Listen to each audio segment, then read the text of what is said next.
Kalau banyak yang bermasalah dengan pembuluh darah, kira-kira potensi pasar enggak? Kalau itu potensi pasar, berarti di situ tuh banyak duit. Karek sampai ini bisa nggak ngambil duitnya itu dari situ? Kan itu udah jelas potensi pasar, ya. Semua seneng gorengan tuh. Rata-rata. Jangan, bukan hanya di Blora, Sukoharjo, Solo, udah baik.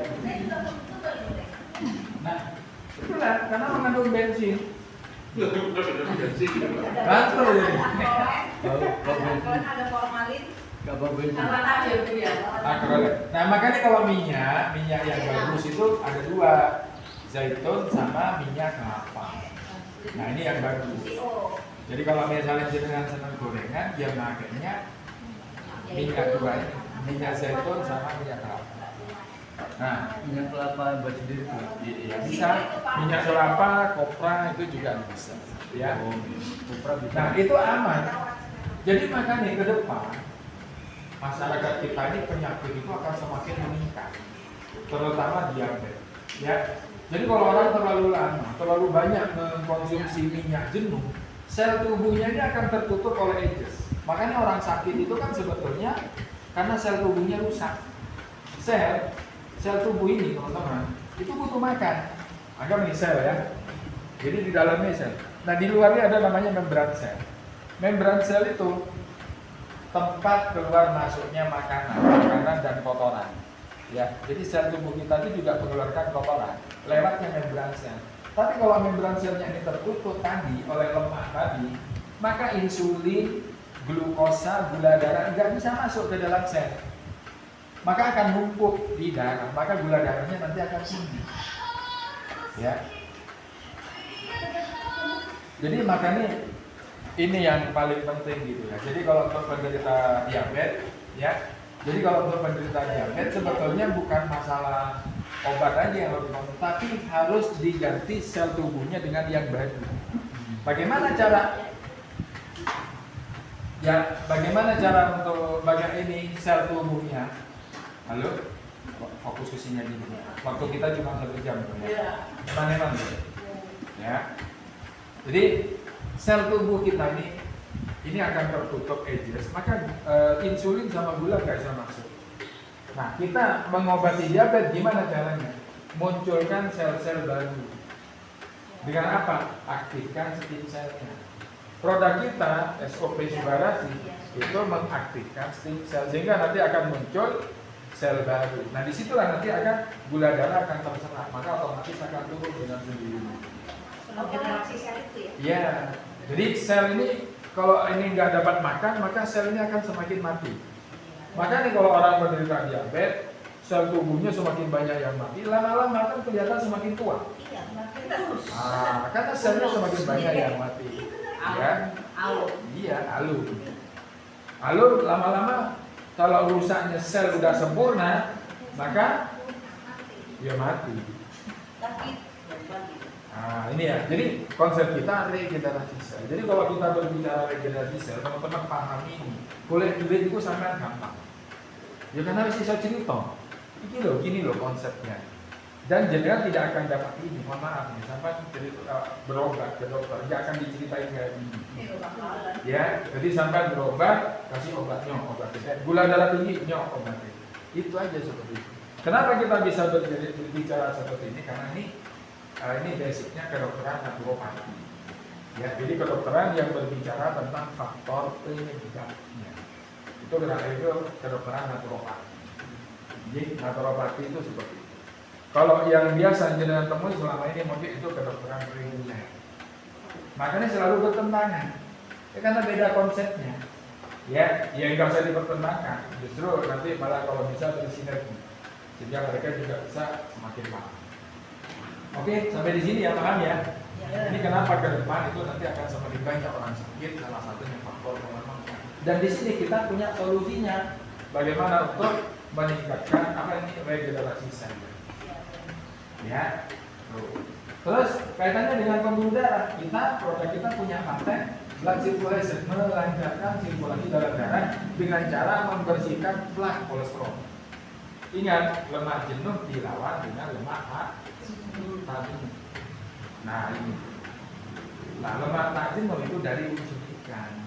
Dengan catatan ikannya tidak digoreng. Konsumsi ikan. Gitu loh. Ya kalau itu bisa, ya udah. Jangan bisa konsumsi bagus, tapi kalau enggak, ya itu harus. Nih kita punya nutrisi. Ya kira-kira seperti itu.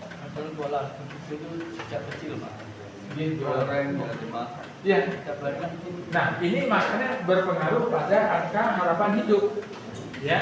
Jadi, kenapa kok orang Indonesia angka harapan hidup itu sekarang tinggal 59 tahun?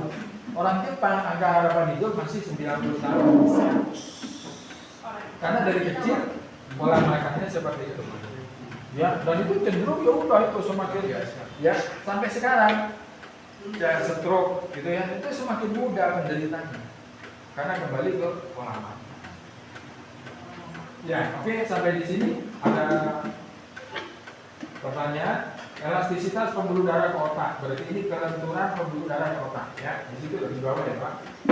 Pasokan darah ke jaringan otak. Nah, pasokan darah ke jaringan otak. Nah, ini nggak boleh kurang. Kalau kurang, ini biasanya nanti efeknya bisa sering migrain, vertigo. Awalnya seperti itu. Ya, kalau kuning ini kurang. Jadi pasokan darah ke jaringan otak, hati-hati. Jadi kalau misalnya ada yang sering pusing, kakak muda, kakak tua, pusing, gitu.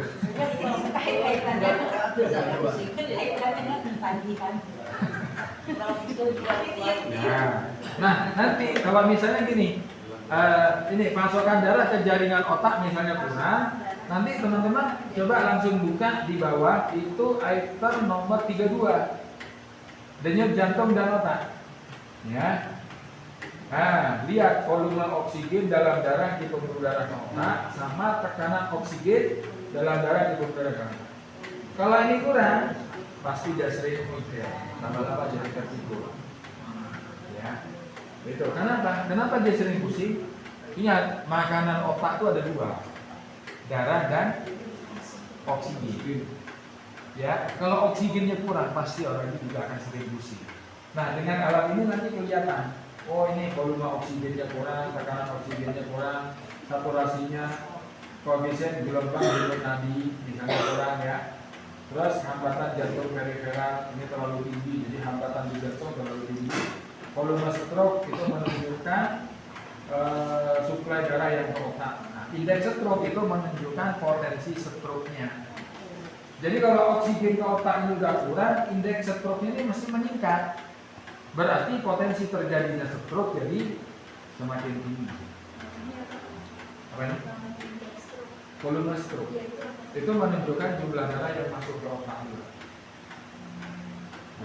Nah itu. Jadi kalau oksigen ya ini kurang, ya otomatis indeks stroke jadi semakin meningkat. Berarti potensi terjadi stroke jadi semakin tinggi. Kan lebih bagus tahu dari awal seperti ini sehingga nanti dia langsung bisa lakukan antisipasi. Kalau lebih dia mana lebih Pak? Sini kan? Oh enggak ada. Saya belum pernah ketemu lebih Pak. Oksigen. Oksigennya lebih. Yang bagus itu hijau Pak. Biru itu abnormal ringan. Abnormal ringan terus ya. Kalau kuning abnormal sedang. Kalau merah abnormal berat. Ya, jadi kalau masuk ini kembali lagi ke nomor 1 tadi ya. Oke. Jadi gitu cara bacanya, ya. Dari atas bisa nanti langsung kaitannya ke bawah tadi. Ya, jadi tidak harus urut gitu ya. Sehingga nanti jangan lebih detail gitu cara menyampaikan. Oke, karena ini belajar saya urutkan dulu. Ya, tapi kalau udah dicek enggak usah diurut enggak apa-apa. Paling ini. Nah, fungsi saluran pencernaan. Oke. Ingat, 80% penyakit itu diawali dari pencernaan. 80%. Ya, berarti diawali dari pola makan. Nah, kita lihat tingkat sekresi pepsin. Ini menunjukkan asam lambung. Ya. Jadi kalau pepsin yang kurang, asam lambung juga pasti sama seperti itu. Jadi pepsin dan asam lambung itu sesuatu yang berbeda, tapi itu selalu berbanding lurus. Dua-duanya ini, ya. Nih, kalau memang ada masalah dengan lambung, ya. Terus gerakan peristaltik lambung. Oh ya, peristaltik itu gerakan donor. dia mendorong